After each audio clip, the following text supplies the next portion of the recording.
열심은 기관차의 엔진과 같습니다. 엔진이 고장나면 기차는 달릴 수 없습니다. 신앙생활도 마찬가지입니다. 열심을 품으면 힘차게 하나님의 일을 이루어갈 수 있습니다. 성경은 말씀하고 있습니다. 부지런하여 게으르지 말고 열심을 품고 주를 섬기라. 그래서 성도들은 열심을 품고 신앙생활을 하고 싶어 합니다. 신앙생활에 열심을 낼 수 있다는 것은 복된 일임에 틀림이 없습니다. 우리가 열심히 신앙생활을 하는 것은 복된 일이고 대단히 중요합니다. 그런데 열심보다 더 중요한 것이 있습니다. 그것은 바르게 신앙생활을 하는 것입니다. 바울은 열심히 신앙생활을 했지만 바르게 신앙생활을 하지 못했습니다. 바울은 자신의 잘못된 신앙생활을 이렇게 고백했습니다. 열심으로는 교회를 박해하고 율법의 의로는 흠이 없는 자라. 바울은 하나님께 충성한다고 생각했지만 바르지 못한 신앙으로 인해 하나님을 기쁘시게 한 것이 아니라 도리어 하나님을 대적하고 말았습니다. 그리스도인들을 잡아들이기 위해 다메섹으로 가던 바울에게 나타나신 예수님은 말씀하셨습니다. 내가 어찌하여 나를 박해하느냐? 알고 보니 바울은 하나님을 대적하는 데 열심이었습니다. 바울뿐만이 아니었습니다. 유대인들은 누구보다도 열심히 신앙생활을 했습니다. 그런데 그들은 메시아에 대한 잘못된 지식을 가지고 있었습니다. 잘못된 지식을 가지고 열심을 낸 결과는 메시아로 오신 예수님을 십자가에 못 박은 것이었습니다.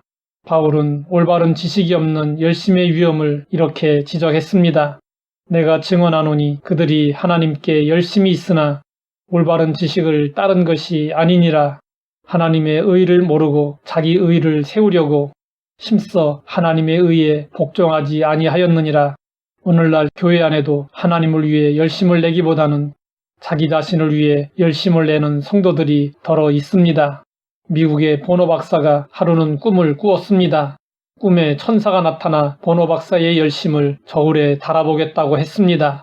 보노 박사는 자기의 열심 있는 신앙이 하나님에게 인정받게 된 것을 크게 기뻐했습니다. 천사가 보노 박사에게 말했습니다. 당신의 열심을 달아보니 100근입니다. 이 말을 들은 보노 박사는 마음속으로 만족스러워하며 기뻐했습니다. 그런데 천사는 곧이어 열심의 내용을 분석해 보여주었습니다. 보노 박사의 열심 100근 중에서 50근은 이기적인 열심이었고 25근은 당파를 짓는 데 사용한 열심이었고 22근은 자기의 명예를 위한 열심이었고 3근만이 하나님을 위한 열심이었습니다. 이단 사이비 집단에 속한 자들의 열심은 무서울 정도로 대단합니다. 그러나 그들의 열심은 올바른 지식에 근거한 것이 아닙니다. 그렇기 때문에 그들도 불행하고 그들에게 이끌려가는 자들도 불행한 것입니다. 그러면 바르게 신앙생활하는 것은 어떤 것일까요? 예수님은 바리새인과 세리의 비유로 이에 대해 가르쳐 주셨습니다. 바리새인은 따로 서서 이렇게 기도했습니다. 하나님이여, 나는 다른 사람들 곧 토색, 불의, 간음을 하는 자들과 같지 아니하고 이 세리와도 같지 아니함을 감사하나이다.